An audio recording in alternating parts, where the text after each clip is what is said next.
We're not talking about a gravitational field created by some big particle. The only gravitational field is this average field created by all of them, and it'll manifest itself as this anomalous motion between two adjacent points of space. When we talk about the effect of gravity, we're going to be talking about the effect on space-time geometry. Okay? Not just particles moving, but we're going to be talking about space-time geometry.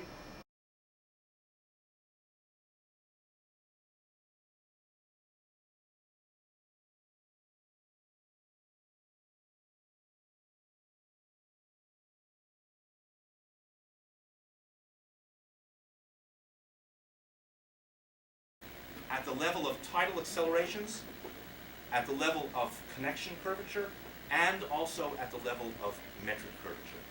When you look at it as metric curvature, it's particularly simple. Why? Because basically what we're saying is the amount of space between neighboring particles is changing with some function of time. So instead of, let's say, dr squared being the distance, r distance between two neighboring particles, you'll have something like some function of time times dr squared, where this dr squared has to be multiplied by some function that is changing with time. All right? Now, you can also do flat three-space cosmology. This is also an interesting solution, just with this factor in front of this, okay, without the curved space part.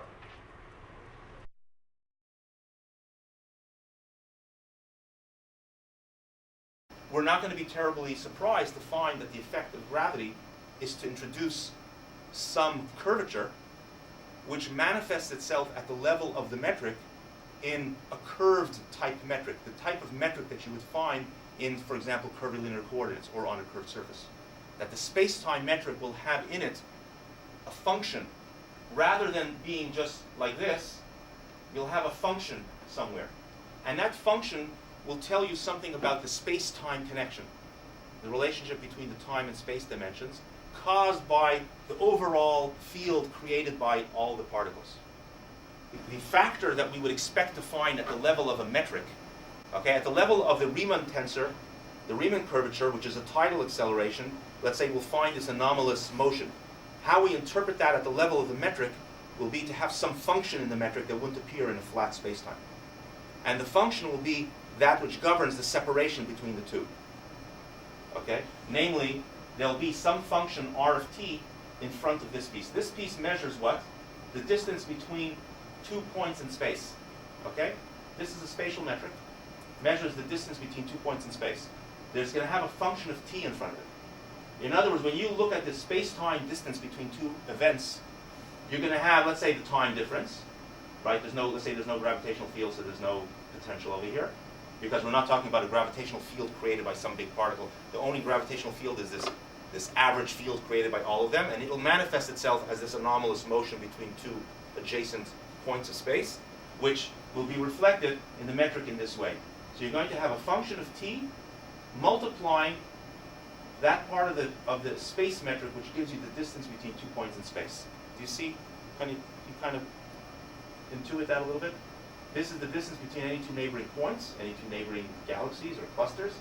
This is a time function, which means that the distance that you'll measure between 2 points will be different at different times.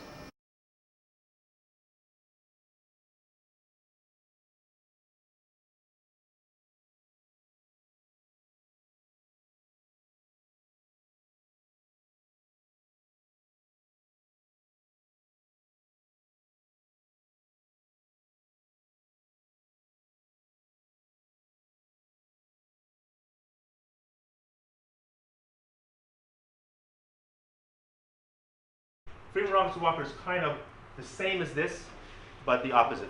The point here that you have a function of time multiplying this. That gives the dynamic. Okay? So here you have, this is flat, so to speak. This is a function, the R part is multiplied by a function of this guy. Here, the T part is multiplied by a function of this guy.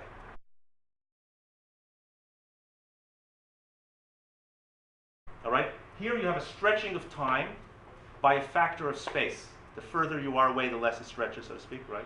The closer. Here you have a stretching of space by a factor of time. Okay, so there's some kind of analogy here of what's happening, but it's only this specific metric and this specific metric, and this part doesn't have it. Whatever. It's not exact, but it's just to give you an idea, a sense. Gravity, Newtonian gravity, is a stretching of time as a function of space. Cosmology is a stretching of space by a function of time.